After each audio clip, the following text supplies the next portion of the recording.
Aaron is with us in Orlando. Hi, Aaron. How are you? I'm doing great, Dave. How are you doing today? Better than we deserve. What's up? I wanted to call Dave because my wife and I would like to ask a question about upgrading our housing situation.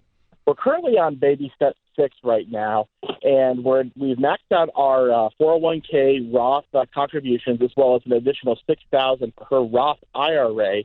And during a time of pandemic when we've seen so many people struggling, we've been so fortunate where our careers have really, really blossomed.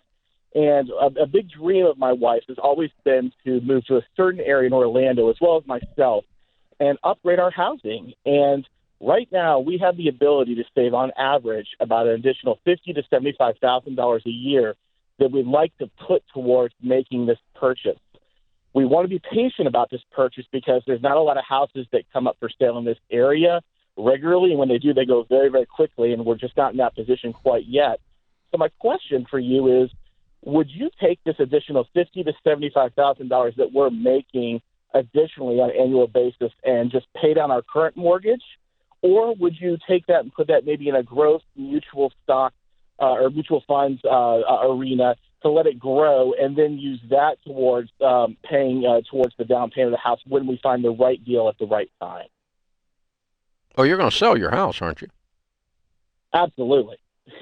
So you're going to get your money out of it anyway.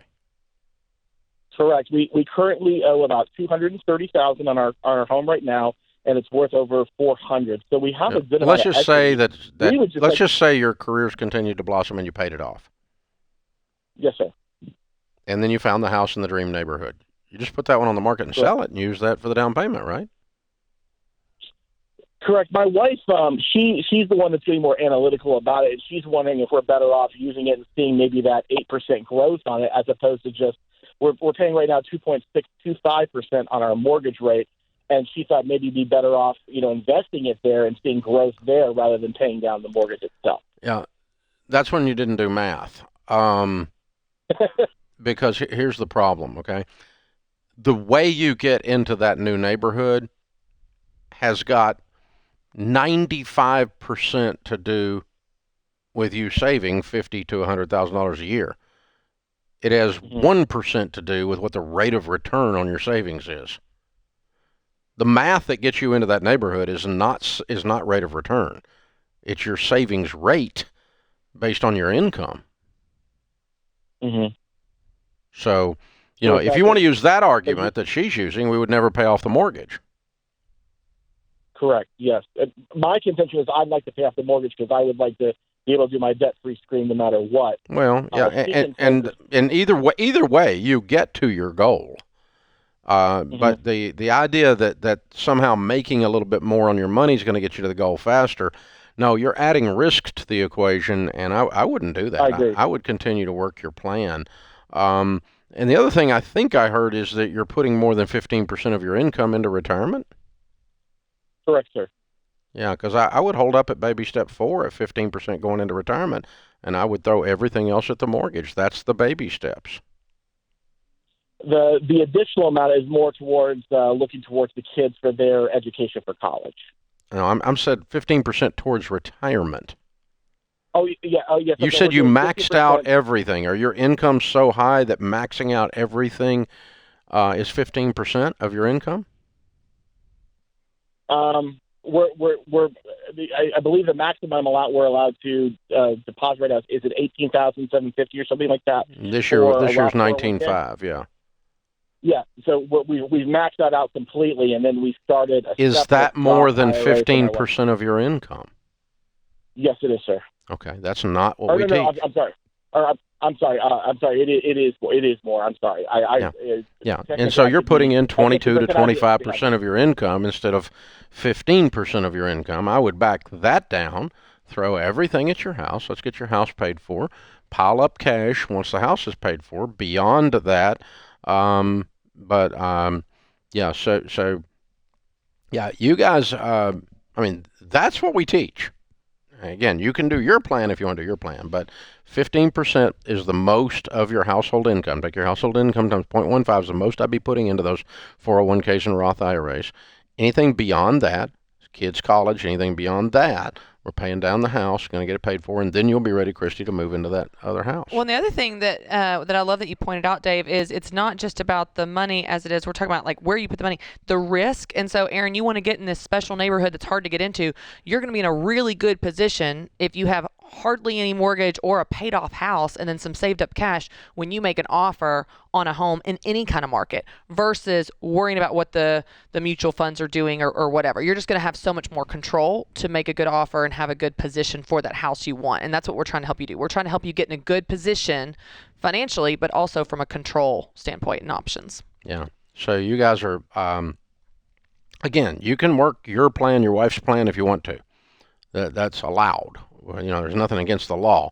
But we are firmly convinced after 30 years of doing this that if you will follow those baby steps exactly, you're going to find yourself in wealth faster than any other methodology.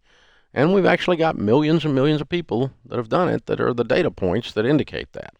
It's not a, college professor with a theory. Been doing this a long time with tens of millions of people. We were just saying as we walked out in the break to congratulate those people debt free on their house. We're seeing a lot more people paying off their homes, and it's a result of those tens. It's the number of years. Yeah, the 30 years of doing this. When I hadn't been on the air 8 years, I couldn't have somebody come in here and go, 8 years ago I started listening to you, but now that I've been on the air 30 years, there's a whole bunch of them that are out there that they're further along, and we're also seeing the other piece of it, which is the financial piece, babies. My parents listened to you when I was a kid. Oh, shut up. But dang it. yeah, it's the make Dave feel old statement. But you don't have to make me feel old. I'm well aware of my age. But the thing is, this stuff works. It's always worked. It still works. Ramsey's people are out of touch. No, we're not. We're in touch with the truth. We know exactly how wealth is built in today's world, the fastest possible way.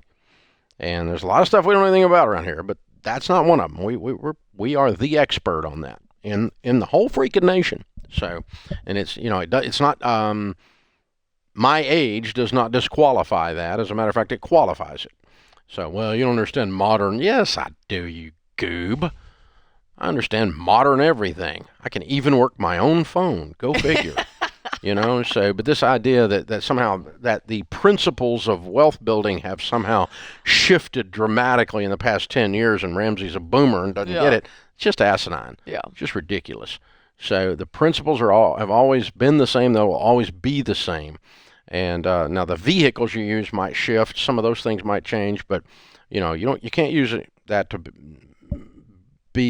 make an excuse to get rich quick garbage. Well, and you always make a good point too. Don't take financial advice from broke people, and half the time the people that are telling you should be doing this, you have to build a credit score, you have to take out debt, you have to have a mortgage, you should put your money in this, whatever.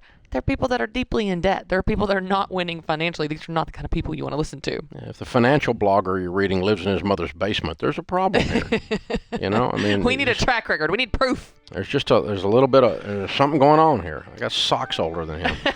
So, but that's the trick. You just got to think this through, and there isn't the thing called experience and proof texting in that experience.